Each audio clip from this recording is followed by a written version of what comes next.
esta pregunta: ¿salud pública o libertad de culto a propósito del supremazo de la Corte Suprema que permite finalmente que la gente pueda acercarse a sus templos, iglesias y, bueno, donde quieran profesar su religión? Siempre con aforos, siempre acotados, pero ¿esto no es una señal contradictoria, doctora? Podría entenderse como tal. Como tú bien dices, la idea es que se cumplan los aforos y que se cumplan en el fondo las restricciones en todo, digamos, en todas las posibilidades que tenga la gente de movilizarse para cualquier cosa. Obviamente que uno no está en contra de las creencias religiosas de ningún grupo en particular, pero se debe mantener la coherencia y por lo tanto se debe mantener las restricciones para digamos, de todo tipo en este sentido. Uno podría pensar que si uno quisiera hacer una comparación de que por qué mantener un culto religioso, por ejemplo, pudiera ser más importante que mantener a los niños en el colegio, que es parte de lo que se va a perder con la cuarentena y que se va a perder la presencialidad de los niños que han estado encerrados durante gran parte del año pasado en cuarentena, con todas las consecuencias de salud mental que eso tiene y con las consecuencias de aprendizaje, ya que muchos niños en este país no tienen la factibilidad de tener clases online en forma continua, de forma satisfactoria. Entonces, claro, sí, uno no puede privilegiar una cosa por presiones tal vez también de algunos grupos, ¿no? Ya, porque hay un punto, versus doctor, otras que pueden ser igualmente importantes. No digo que los cultos no sean importantes, pero sí que se deben someter a las mismas restricciones de orden sanitario que el resto de las actividades. Yo quiero hacer la pregunta de la siguiente manera, diputado Silver. ¿Puede la Corte Suprema estar por sobre el Ministerio de Salud en la crisis en la que nos encontramos? ¿El desparramo va a ser total? A ver, desgraciadamente estamos frente a un supremazo, es la máxima instancia del punto de vista judicial. Vi un poco el fallo 5-0 respecto de la tercera sala, prácticamente inapelable respecto del efecto que produce. Y claro que se pone por sobre las medidas y restricciones que en un estado de excepción puede tomar, por populares o impopulares o no, el ministro de Salud. Y por eso para nosotros es un contrasentido absoluto la señal que da la justicia en esta materia. Yo, en consecuencia, lo que apelo hoy día es a las distintas iglesias. Tenemos Semana Santa la próxima semana y obviamente la señal pública tiene que ser el quedarse en casa y privilegiar, cuando hablamos de siempre las iglesias, el tema de la vida por sobre cualquier otra consideración. Estamos tal vez en los momentos más difíciles, lo ha señalado respecto a la tasa de contagio, la tasa de ocupación de camas críticas. Estamos cerca del famoso dilema de la última cama. Y contar un poco una anécdota. Mañana también es el primer Seder de Pesaj, comienza la fiesta de la libertad para el pueblo judío y obviamente lo vamos a vivir encerrados por Zoom, que es lo que corresponde a la transmisión de dicha actividad, porque uno tiene que tomar conciencia, pero como digo, aquí las iglesias, desgraciadamente, a partir de este supremazo, tienen la palabra respecto de sus fieles. Y dejar planteada solamente una pregunta para el diputado Durán. El gobierno rechaza la petición de entregar salvoconductos para trabajadoras de casa particular para las personas que trabajan en el Poder Judicial. ¿Qué le parece a usted también ese punto, esa petición rechazada, por supuesto, desde el gobierno que pidió el Poder Judicial? Pero antes, compartir con todos ustedes y con nuestros televidentes las cifras del COVID. Pésimas noticias, queremos darle los... ¿Catastrófico o no? Vea, ahí está. Y juzgue por favor, Amaro, por sí mismo. Mire usted, los casos nuevos, 7.626 nuevos récords son los que tenemos. Ahí tenemos los casos confirmados y los casos recuperados. Pero estamos hablando de que ya estamos por sobre, lejos, los 7.000. Por tercera oportunidad. Exactamente, en una semana. Eso es lo crítico, diputado Durán. Las cifras están ahí en pantalla. Quiero claridad de su parte. ¿Esto da para las elecciones o no da para las elecciones el 10 y el 11 de abril? ¿Sí o no? Silver fue claro al respecto, dijo que no. ¿Usted? Absolutamente hay que correr las elecciones. Esto no va para más. Y respecto al tema del supremazo, ahí el bien jurídico protegido con ese fallo de la Corte Suprema es la libertad de culto, pero lo cual se respeta, se entiende. Pero lo que no puede ser es que el bien jurídico protegido más valioso de la Constitución es la vida, y que la vida, el bien jurídico protegido de la vida esté pasando a un segundo plano versus el bien jurídico protegido de la libertad de culto me parece inexplicable.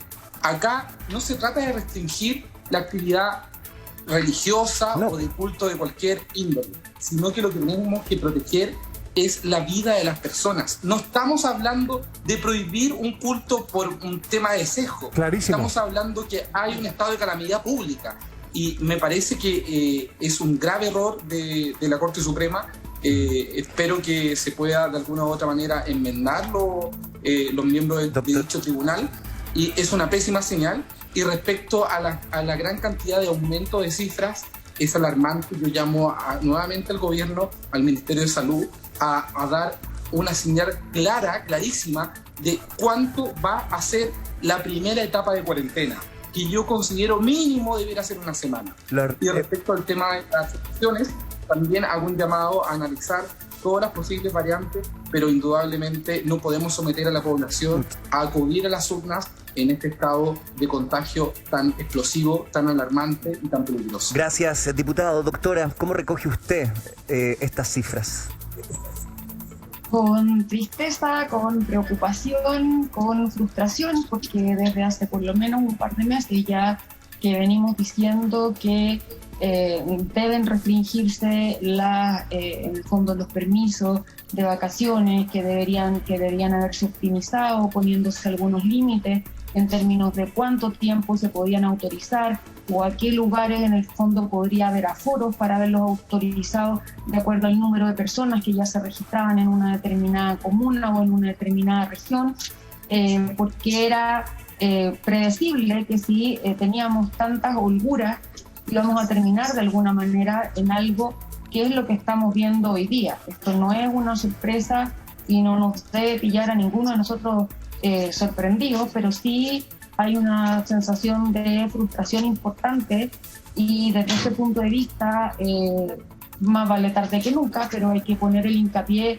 en otras cosas. En este sentido, lamentablemente el gobierno ha hecho mucho hincapié en el tema de las camas críticas. Ajá. Y en el tema de los pacientes que están gravemente hospitalizados, y ahora también en el tema de la vacuna, que ha sido bastante exitoso, pero que los frutos en el fondo objetivos no los vamos a ver hasta finales del primer semestre y el segundo semestre, cuando hay otro factor que es muy importante y que puede evitar la necesidad de cuarentenas a más largo plazo, que es el tema de la trazabilidad. ¿Doctora? Y ese tema lamentablemente ha sido la pata coja de todo el manejo de la pandemia durante el 2020 y durante lo que ya llevamos en el 2021.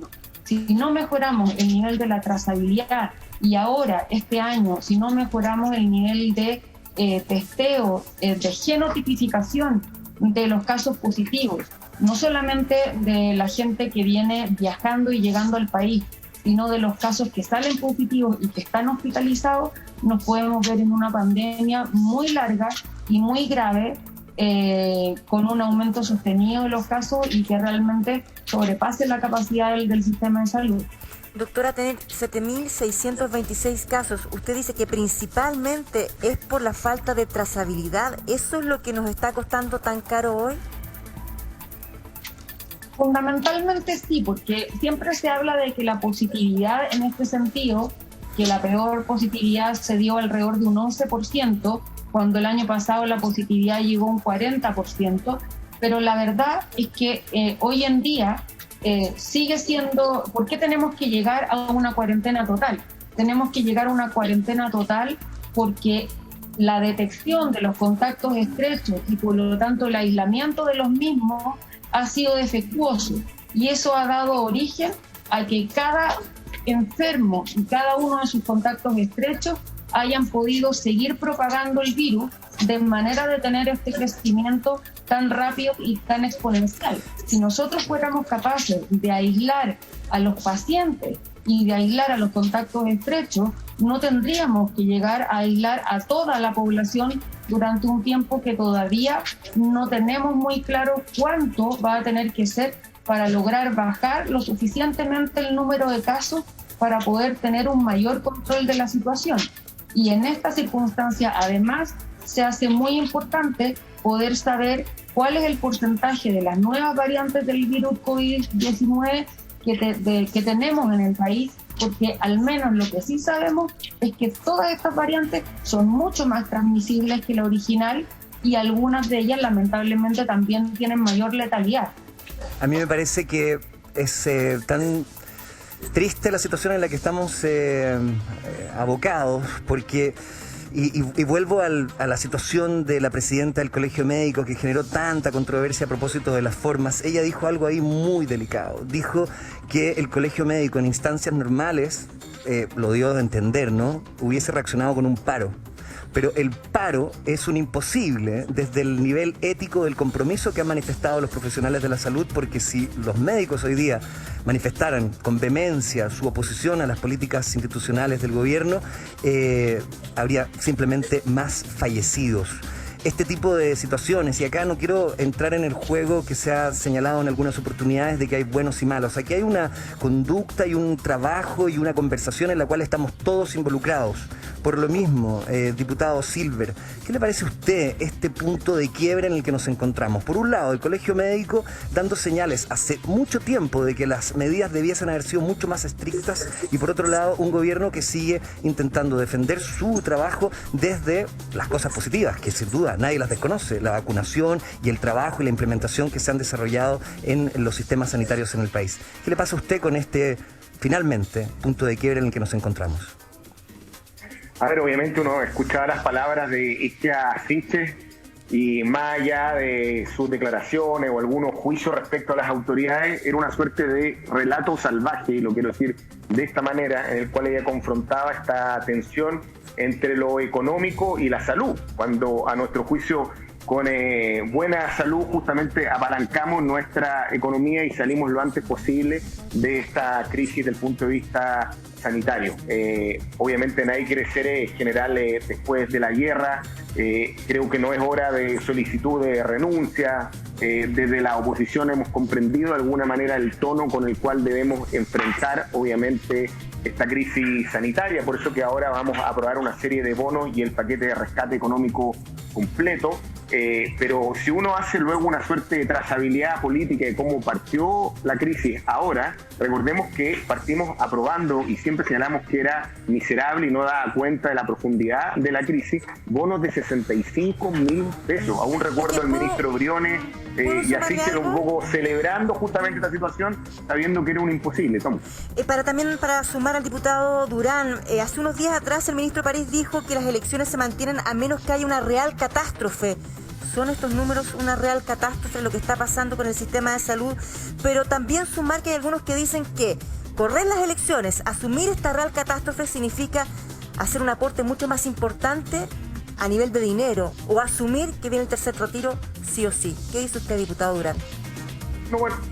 Durán. Bueno, no asumir que esto es una situación de catástrofe es vivir en un mundo paralelo. Efectivamente, se tienen que adoptar medidas urgentes.